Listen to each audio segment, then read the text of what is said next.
Por la señal de la Santa Cruz de nuestros enemigos, líbranos, Señor Dios nuestro, en el nombre del Padre, del Hijo y del Espíritu Santo. Amén.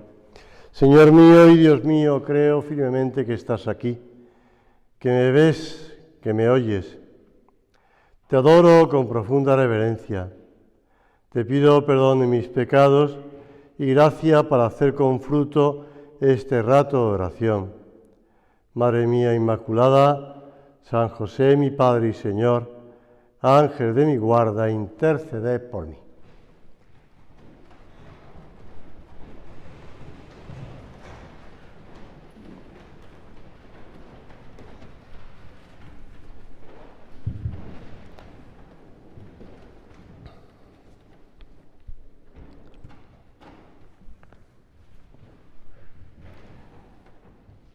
Con vuestra licencia, soberano Señor sacramentado, teniendo aquí al Señor expuesto encima del altar, nos ayuda a recordar esa última cena, donde el Señor instituye la Eucaristía, esa presencia tan cercana de nuestro Señor a cada uno de nosotros. Pero antes, dice el Evangelio de San Juan, que es el que más versículos o capítulos o espacio, porque antes los versículos y los capítulos en la Biblia son muy recientes, antes no existían los capítulos ni los versículos.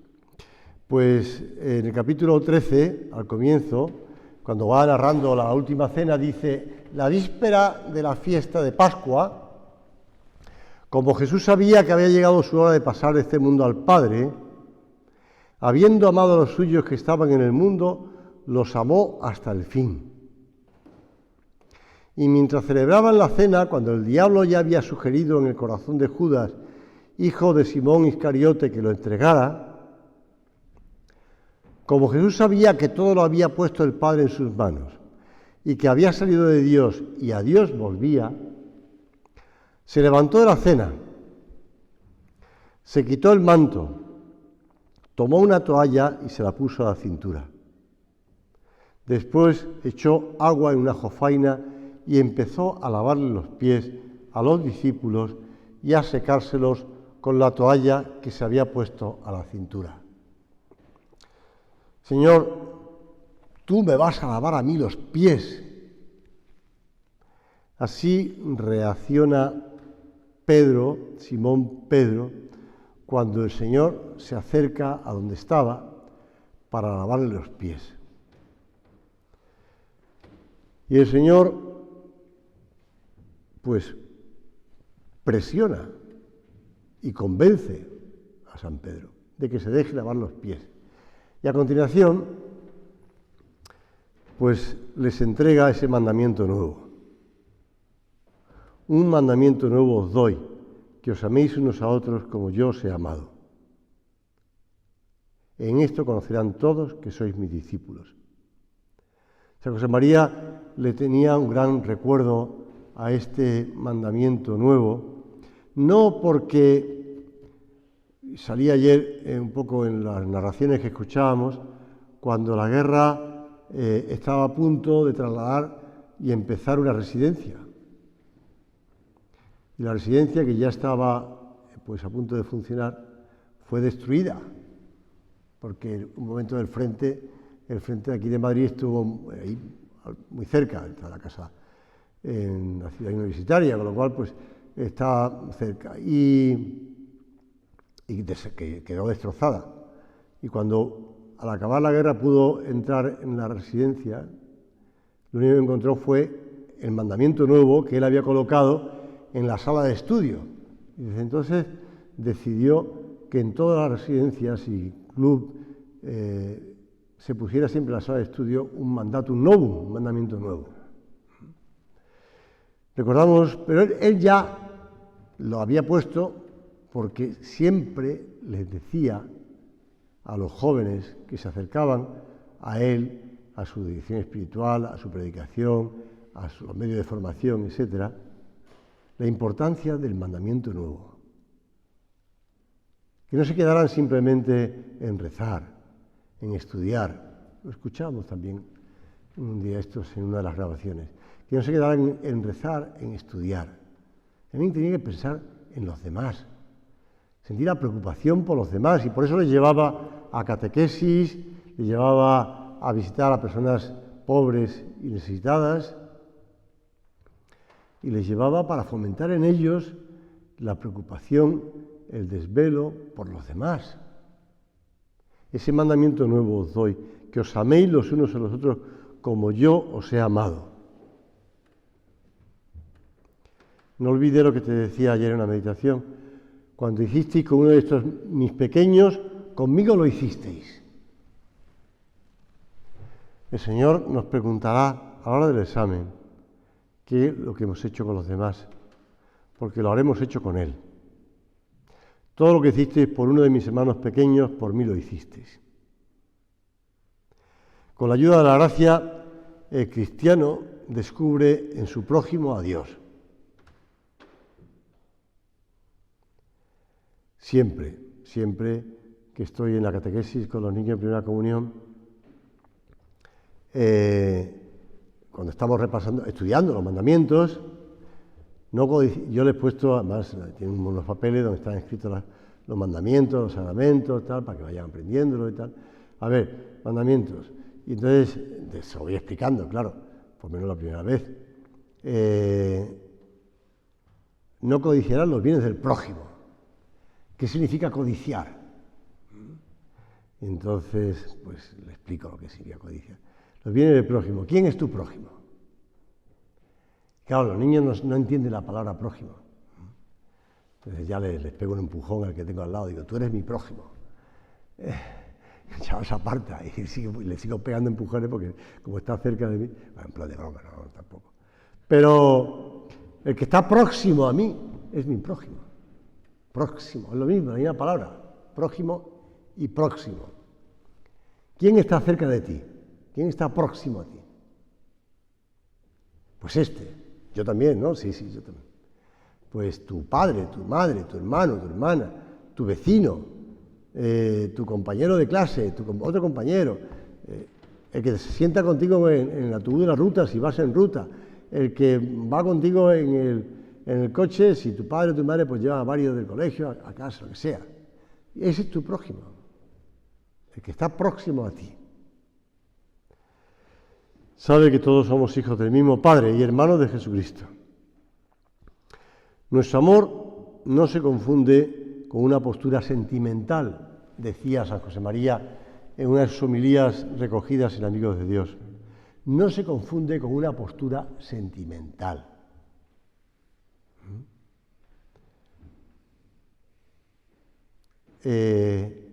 Posiblemente anoche en la cena oigamos un audio de un sacerdote diocesano de Madrid que conocí, de seminarista, que está por Vallecas, y ha publicado un libro recientemente, bueno, en los últimos años, donde explica, y el título lleva ese, que la gente hoy día es,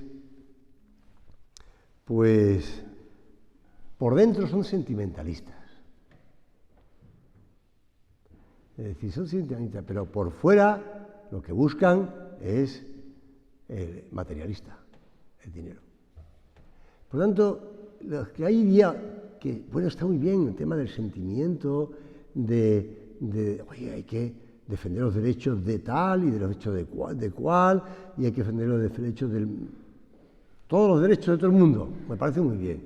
Oye, hay que respetar, y ahora, bueno, perdonad la broma, pero no sé si habéis leído los derechos de las mascotas, ¿eh? Y a qué podéis tener mascota y qué no podéis tener mascota, porque el otro día me contaba un niño de sexto de primaria que había habido un problema en su casa y una mascota se le había muerto, y me dijo el nombre de la mascota, que yo no conocía, una especie de un lagarto de no sé dónde, y leí la lista de mascotas que ya no se pueden tener, los animales que ya no se pueden tener como mascotas, y aparecía el lagarto el lagarto de, no sé si de Birmania, no sé dónde, uno que tiene forma de leopardo, no sé, bueno, da igual. Total, que cuidado con los derechos de los animales ahora, que pueden ser o no ser mascotas. sentimiento. Pero la realidad es otra. Voy egoístamente a lo mismo, individualistas. Voy a lo mío. Voy buscando mi interés. Voy buscando mi bienestar. Voy buscando mi placer. Voy buscando mi gusto. Voy buscando lo que a mí me llena. ¿Y los demás? Sentimiento. Por eso salen cada vez más leyes, para proteger a los demás. Por tanto, la de verdad, como decía San José María, no es una postura sentimental, tampoco con la simple camaradería, ni con el poco claro afán de ayudar a los otros para demostrarnos a nosotros mismos que somos superiores. Como decía el fariseo de la parábola, gracias, Señor, que no soy como los demás hombres, que no soy adúltero, que no soy no sé qué, que no sé cuánto, que no soy como ese publicano. No por eso. Es convivir con el prójimo, venerar la imagen de Dios que hay en cada hombre, procurando que también Él la contemple, para que sepa dirigirse a Cristo. Pues el listón está alto, porque Cristo murió en la cruz por nosotros. Así que la caridad cristiana no es una limosnita. Y la caridad cristiana no es dedicar un ratito a la semana a ayudar a una persona. La caridad cristiana es de la noche a la mañana, 24/7. Es tratar a las personas como las trataría Cristo, como las trata Cristo además. Como quiere Cristo que tú las trates por Él. Y la caridad ordinariamente se expresa en las virtudes de la convivencia humana. Por supuesto, en la educación, en la cortesía, viviendo un orden, claro está. Un orden. ¿Cuántas veces nos pasa que llegamos a casa y se nos olvida limpiarnos los zapatos en la puerta?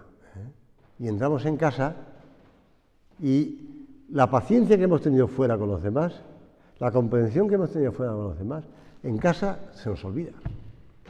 Yo creo que es porque no hemos pasado por el felpudo. Como aquel que... Bienvenido como mi felpudo, ¿no? Te llamas bienvenido como mi felpudo, pues eso, no. Se nos olvida que entramos en casa y por tanto... Pues, oye, hay que vivir lo mismo que hemos hecho fuera, pero más todavía. Es que ahora estoy en zapatillas, ya me he quitado los zapatos de la calle, ya no me he quitado la chaqueta, ya estoy la corbata, ya estoy más cómodo, ya me estoy tranquilo, ya estoy a gusto, pues no. ¿Es que voy a estar también en tensión en casa? Sí. Es que siempre hay que estar en tensión.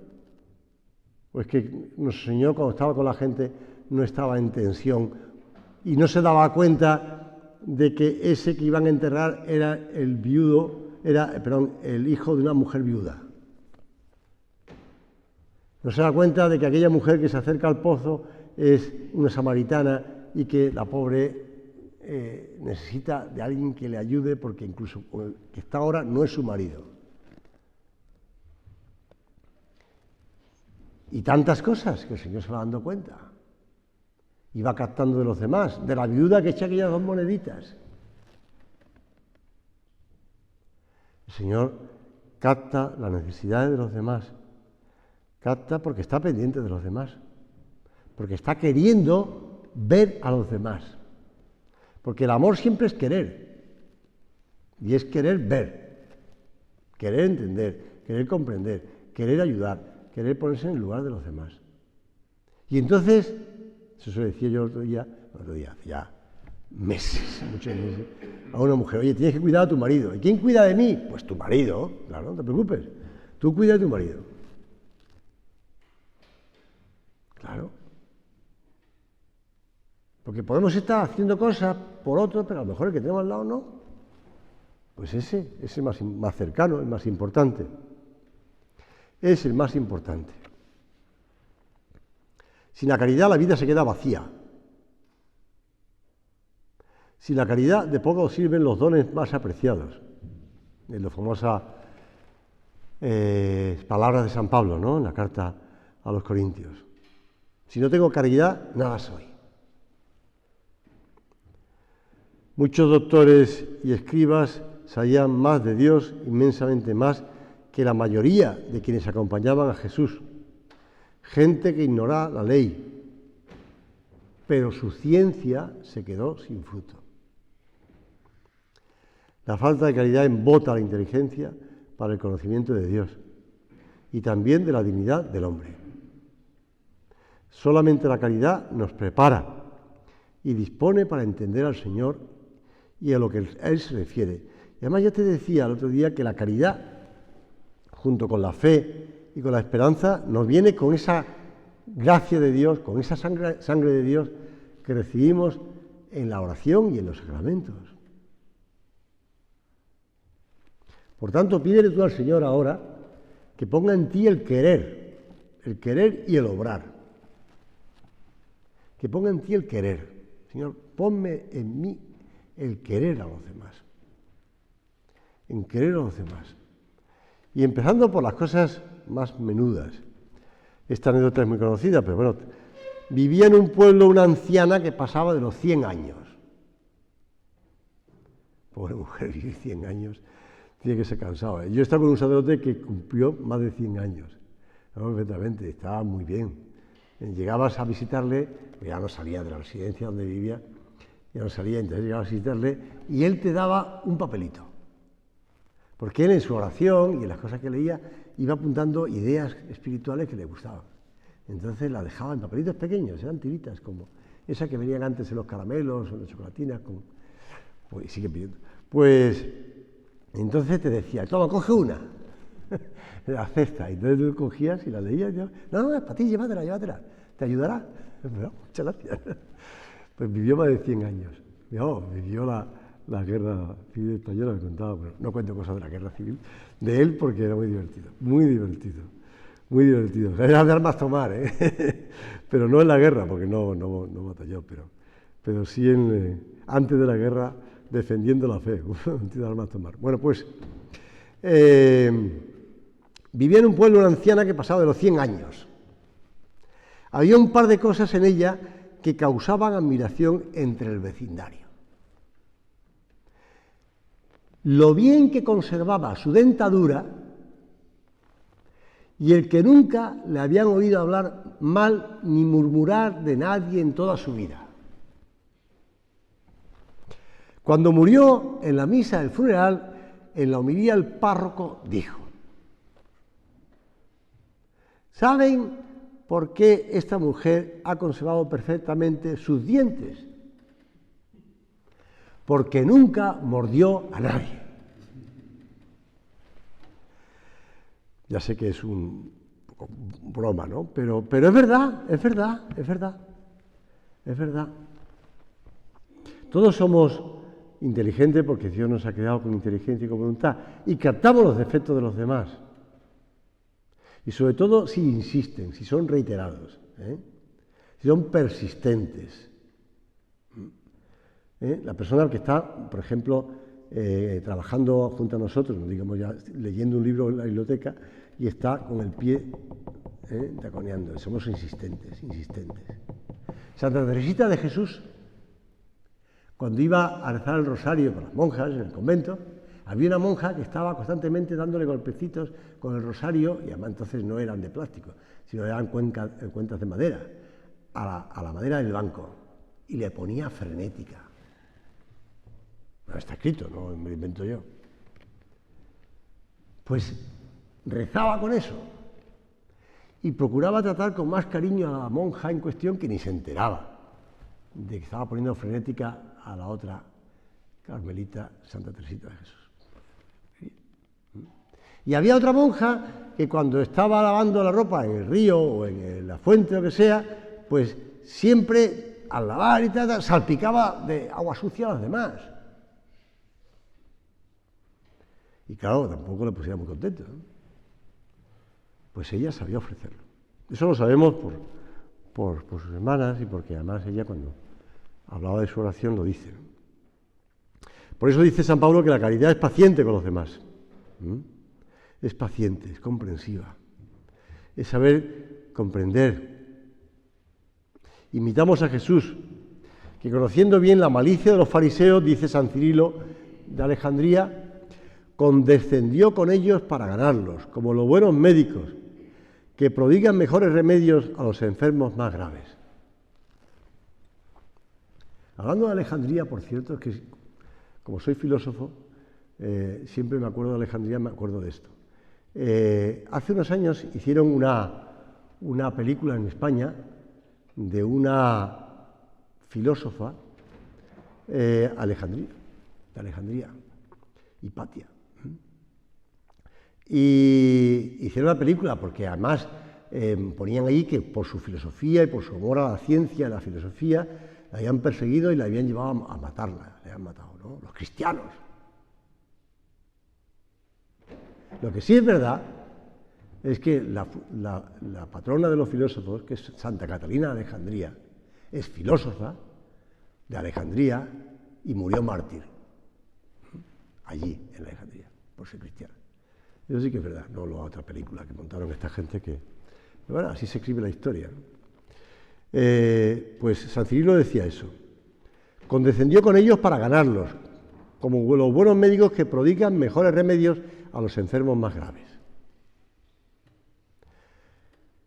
La caridad no es envidiosa, la caridad no obra con soberbia, ni es jactanciosa.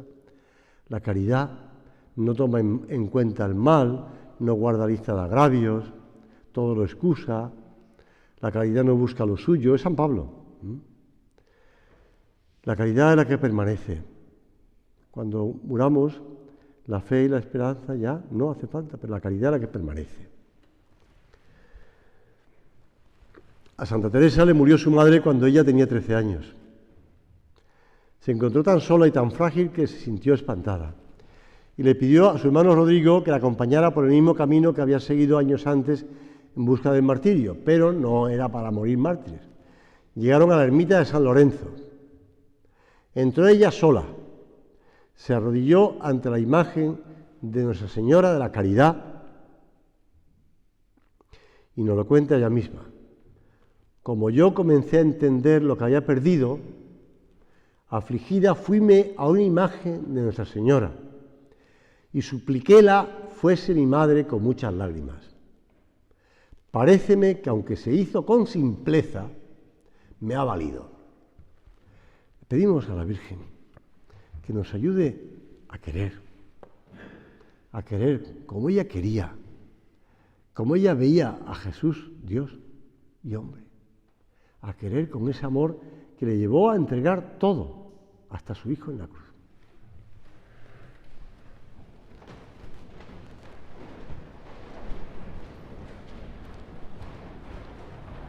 Te doy gracias, Dios mío, por los buenos propósitos, afectos e inspiraciones que me has comunicado en esta meditación. Te pido ayuda para ponerlos por obra. Madre mía Inmaculada, San José, mi Padre y Señor, ángel de mi guarda, interceded por mí.